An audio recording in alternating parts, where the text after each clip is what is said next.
We're here at our fifth and final lesson in this lesson series. I've seen a lot of improvement, which has been really good.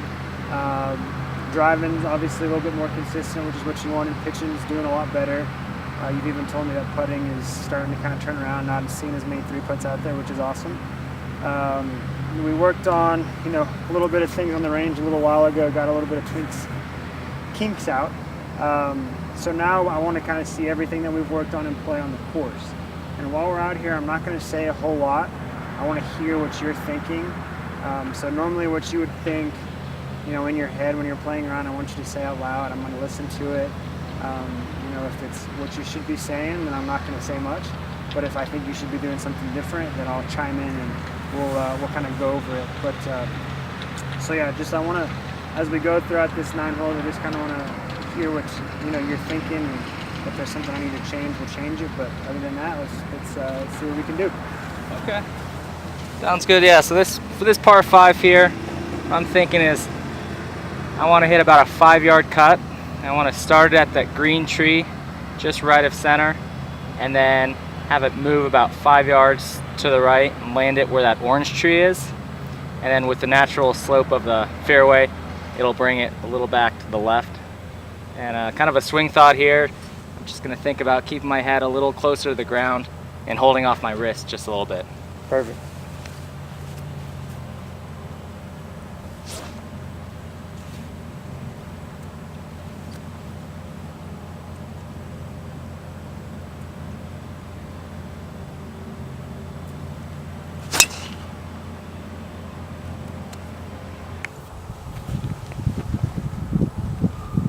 Alright, so we have about 175 yards left to that bunker on the right. What I'm thinking is I just want to hit it about 160 to 165 yards. I'm going to hit a 7-iron and just lay up a little short of it. Okay, I'm going to stop you right there.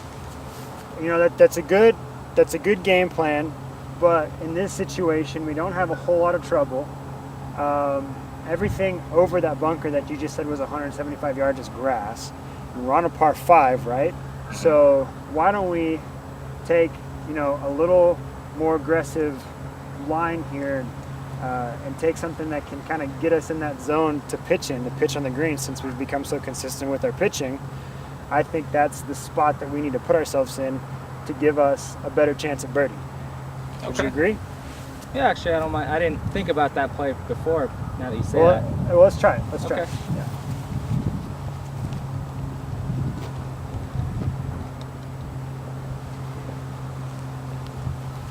Alright, so I have 3 wood now. What I'm looking at, so I see an orange tree.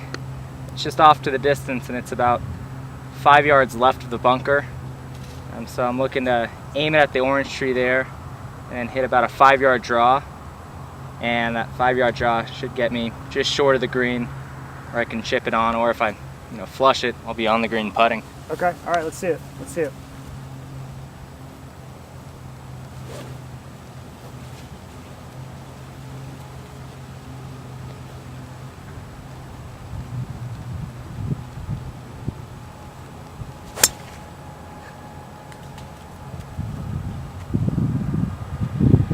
Work with that. We can work with that. So perfect. So that's the thing. So on par 5s, whenever you're hitting your second shot, if you can't quite get it to the green, you always got to remember that you need to plan for your third shot from the second shot, right? So because we've become so consistent with pitching, the best idea here would be to give us a shot that we could pitch on the green, right? Right.